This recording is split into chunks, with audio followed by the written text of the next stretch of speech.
میرے نبی کریم صلی اللہ تعالی علیہ وسلم نے اعلان فرمایا غزوہ کے لیے، جنگ کے لیے، جہاد کے لیے۔ قحط کا زمانہ تھا، لوگوں کے پاس کھانے کو روٹی نہیں تھی۔ حضرت عمر فاروق فرماتے مجھے یوں لگتا تھا کہ ان دنوں سب سے زیادہ خوشحال میں ہی ہوں، تو میں نے اس طرح کیا کہ گھر کا سارا مال جمع کیا، تو وہ میں نے نصف کیا، اس کو آدھا، اور آدھا مال میں نے رکھ لیا گھر والوں کے لیے، اور آدھا مال پھر میں بول رہا ہوں 2.5% نہیں 50%، یہاں 2.5% کی زکوٰۃ دیتے ہوئے لوگ پریشان ہو جاتے ہیں۔ 50% جناب عمر فاروق رضی اللہ تعالیٰ عنہ فرماتے ہیں کہ وہ میں نے اس کو جمع کیا، اور میں نے ارادہ کیا کہ آج ابو بکر سے آگے گزریں گے انشاءاللہ، نیکیوں میں، خرچ کرنے میں، کمانے میں نہیں، جمع کرنے میں نہیں، خرچ کرنے میں۔ فرماتے ہیں جب وہ میں مال لے کے نبی کریم کی بارگاہ میں گیا تو میں بڑا مطمئن تھا کہ آج میں آگے گزر ہی جاؤں گا، لیکن جب میں نے نظر اٹھائی تو میرا رنگ بدل گیا، میرے پیچھے پیچھے ابو بکر صدیق بھی آئے، اور فرماتے ہیں میں نے اس مرد درویش کا رنگ بدلا ہوا دیکھا، سر کی ٹوپی بھی اتار لی، پیروں کے جوتے بھی اتار دیے، وجود کے کپڑے بھی اتار کے بوریے کا لباس پہن لیے، اور گھر سے سوئی دھاگا بھی اٹھا لائے۔ کہتے ہیں مال رکھا۔ حضور نے مجھ سے پوچھا عمر کیا لائے ہو؟ میں نے کہا حضور آدھا لے آیا ہوں، آدھا چھوڑ آیا ہوں۔ نبی کریم بڑے خوش ہوئے، مجھ سے پوچھا تھا کیا لائے ہو، بات پہ غور کرنا۔ اور ابو بکر صدیق سے پوچھا ابو بکر گھر میں کیا چھوڑ کے آئے ہو؟ مجھ سے پوچھا کیا لائے ہو، ابو بکر سے پوچھا ماں اب کئی تھا، کیا چھوڑ کے آئے ہو؟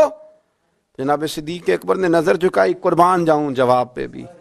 یہ نہیں کہا حضور کچھ نہیں چھوڑ کے، یار یہ بھی تو بندہ کہ سونے سارا لے آیا ہوں، کیوں چھوڑنا تھا، آپ نے حکم کیا تھا چھوڑ، یہ نہیں کہا کہ یا رسول اللہ میں سارا لے آؤں، کیا جواب دیا؟ ماں اب کئی لہم اللہ و رسولہ، یا رسول اللہ صلی اللہ علیہ وسلم آپ نے پوچھا کیا چھوڑ کے آئے ہوں؟ میں گھر میں اللہ چھوڑ آیا ہوں، اللہ کا نبی چھوڑ آیا ہوں،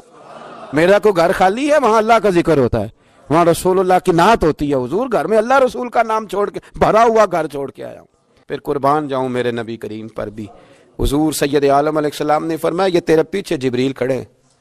اور وہ بھی ٹاٹ کا لباس پہن کے آئے ہیں۔ میں نے ان سے پوچھا ہے جبریل آج ٹاٹ کا لباس کیوں پہنا ہے؟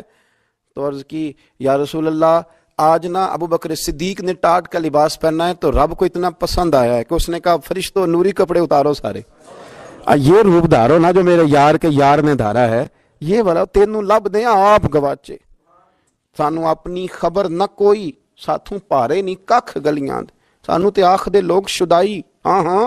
سانو آخ دے لوگ شدائی، کیونکہ ایسا ننگ نموس دا ساڑ کے چولا، گل پہنے ہیں تاج گدائی، سجنا اپنا آپ گوایا ہے تاں یار نے چاتی پائی، سارا ہی رکھ دیا سارا ہی۔ اور ایک جملہ امام سیوطی نے لکھا ہے جس پر وجد کرنے کو دل کرتا ہے، میں صحیح کہہ رہا ہوں، وجد کرنے کو دل کرتا ہے۔ امام سیوطی فرماتے ہیں کہ نبی پاک صلی اللہ تعالی علیہ وآلہ وسلم نے کہا کہ ابو بکر میرا رب فرماتا ہے کہ تو سارا ہی لے آیا ہے اور ٹاٹ کا لباس تو نے پہن لیا ہے، تو رب فرماتا ہے کہ ابو بکر سے پوچھئے کہ ابو بکر اس حال میں اپنے رب سے راضی ہے کہ نہیں، اس حال میں راضی ہے کہ نہیں؟ تو صدیق اکبر کی تو چیخ نکل گئی، عرض کی یا رسول اللہ میں کہاں اور میرا رب کہاں، میرا اللہ میری رضا پوچھتا ہے، یا رسول اللہ میں اللہ سے بھی راضی ہوں، رسول سے بھی راضی ہوں، دین اسلام سے بھی راضی، حضور میں بڑا ہی راضی۔ اور میں نے یہاں ایک عجیب بات پڑھی، حضرت ابی بن کعب نے ایک دفعہ کہا تھا یا رسول اللہ میں نے سارا مال دینا ہے، فرمایا نہیں بھائی چوتھا حصہ دے، 3 حصے رکھ لے۔ حضرت ابو لبابہ نے بھی کہا تھا حضور سارا مال پیش کرنا ہے، فرمایا نہ تیرے بچے پیچھے فاقہ مرے، میں نہیں سارا قبول کرتا چاہے دین کے، چوتھا حصہ دے۔ ان سے کہا سارا نہیں قبول کرنا، یہ سارا لائے تو ان کا قبول کر لیا۔ اور پھر لفظ ہیں بڑے خوبصورت حدیث پاک میں، نبی کریم علیہ السلام نے فرمایا، یہ ابن ماجہ کی روایت ہے، فرمایا مجھے کسی کے مال نے اتنا نفع نہیں دیا،